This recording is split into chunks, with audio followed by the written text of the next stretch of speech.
wondered what your optimal vitamin D level should be? Hello, my successful and healthy earthlings. Mihaela Ragushia, naturopath and founder of the Natural Health podcast. Today, I'm going to share with you exactly what your vitamin D levels should be for optimal health. And at the end of this episode, I'm going to give you an opportunity to join a health and success-oriented community by clicking below and joining the Natural Health newsletter.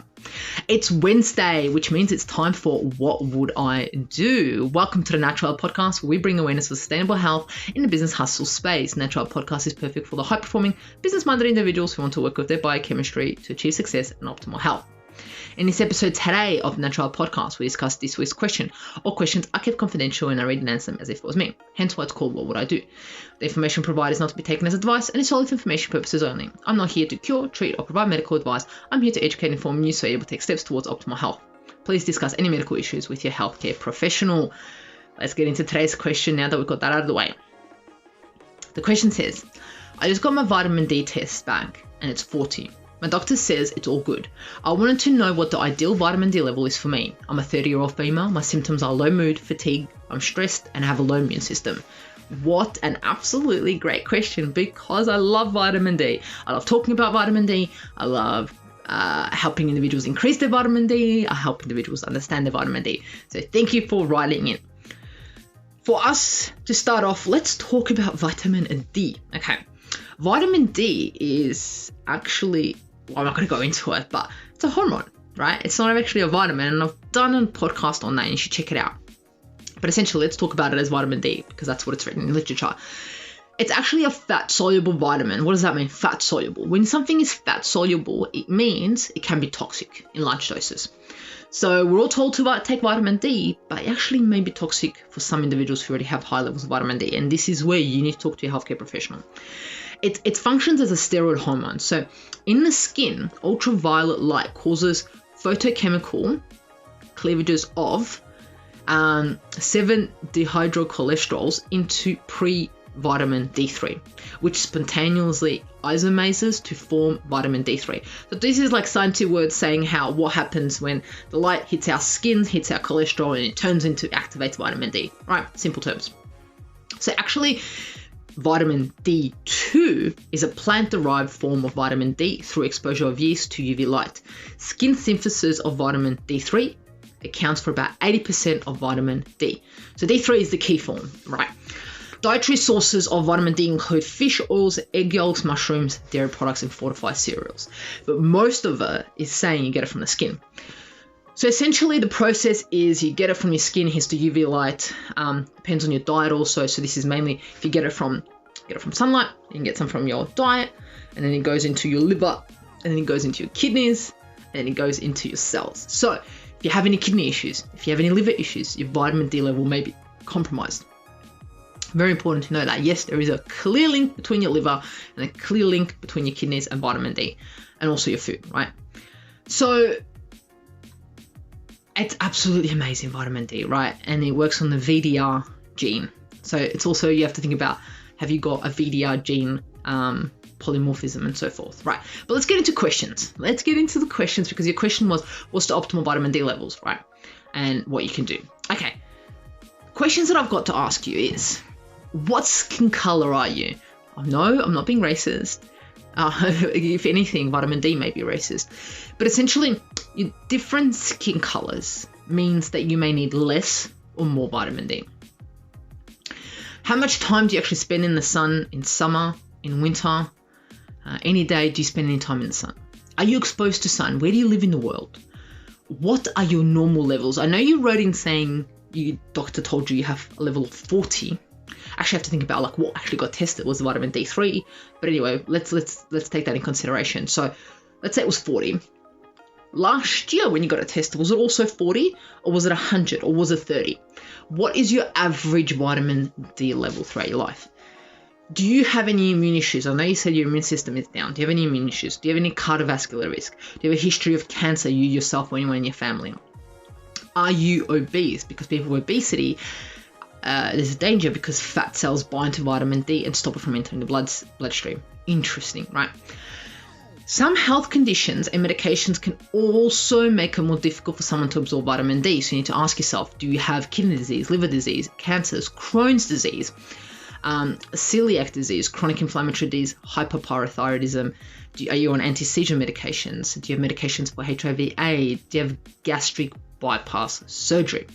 So many questions you can ask yourself about vitamin D. You spoke about your mood and your fatigue. When did that start? Did that start when your vitamin D dropped? Because vitamin D is so amazing and it helps our body do so many different things, including mood and depression. It's been proven that individuals who have low vitamin D levels actually have a higher risk of depression. They also have lower immune systems, they also have lower moods, and they're also more prone to getting diseases, especially cancers also. Most individuals, this study's done that, most individuals who have cancers actually have low vitamin D levels. Interesting link, right? So many links that can be made right there. What would I do? What a great question. And I'm going to answer your question in regards to what the level is, what the optimal level is. I did a bit of research, like I do, like a little nerd on PubMed, what the scientific journals say and so forth, right? What I'm here to tell you is work with your healthcare professional, but aim for 100, right? Yours is 40. You want to aim for 100. So therefore, serum 25 OHD, that's what should be tested, levels between 100 and 150 nmol per liter are ideal. That sounds like a lot, doesn't it? Last time I got mine tested, it was about 101. So I'm on that cusp, right? Levels below 50, which is you, are associated with severe vitamin D deficiency, and levels between 50 and 74 are described as moderate vitamin D deficiency or insufficiency according to this journal that I read.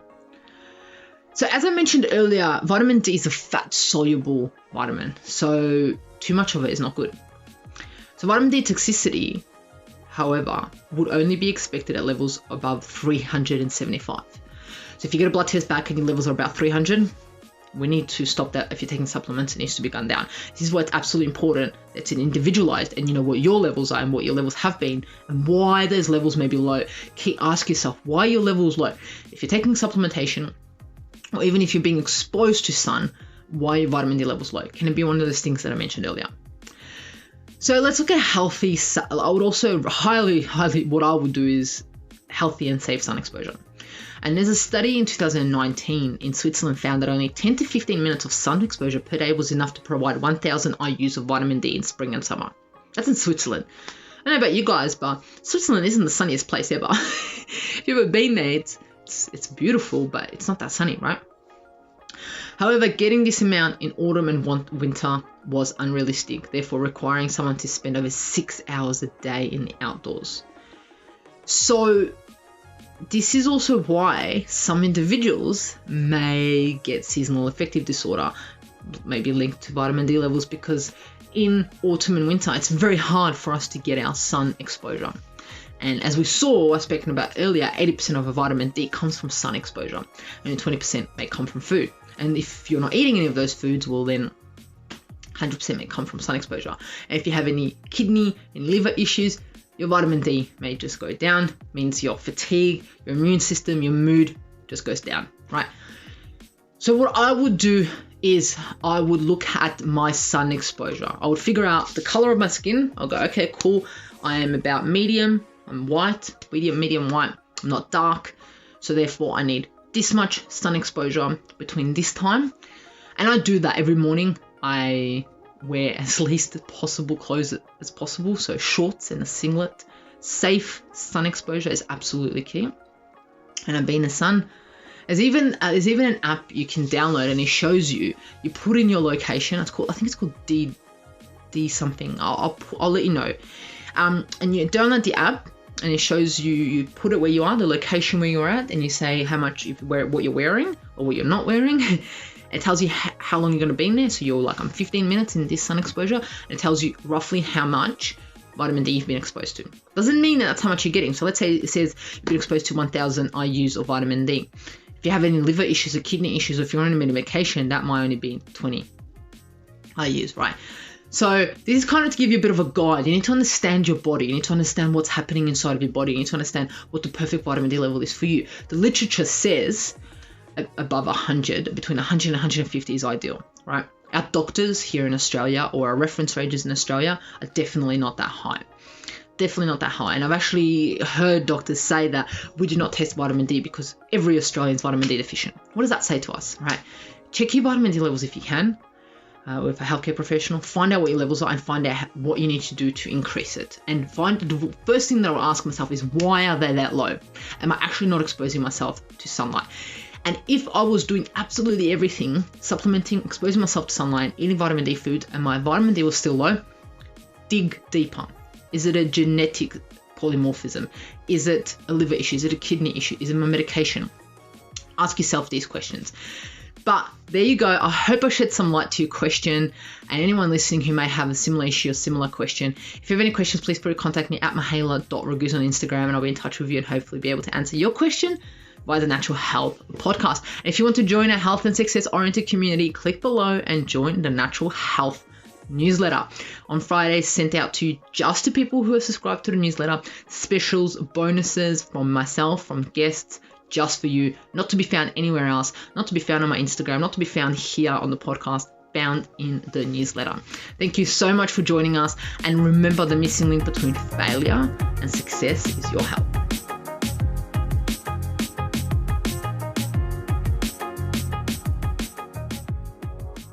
Content and information provided here is opinion of Mihaela Raguz and is for information purposes only and does not constitute medical advice.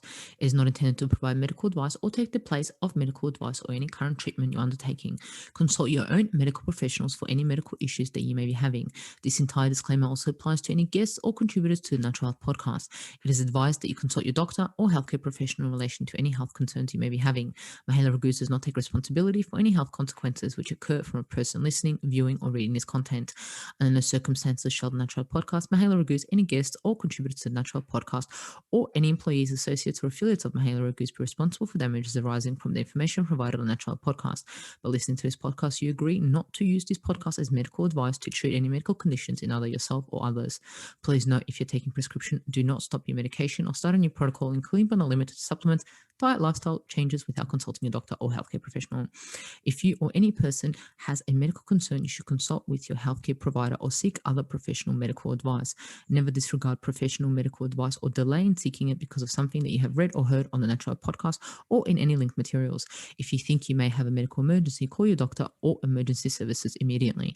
Neither Mihaela Raguz nor the publisher of this content takes responsibility for the possible health consequences of any person or persons reading or listening or following the information in the educational content.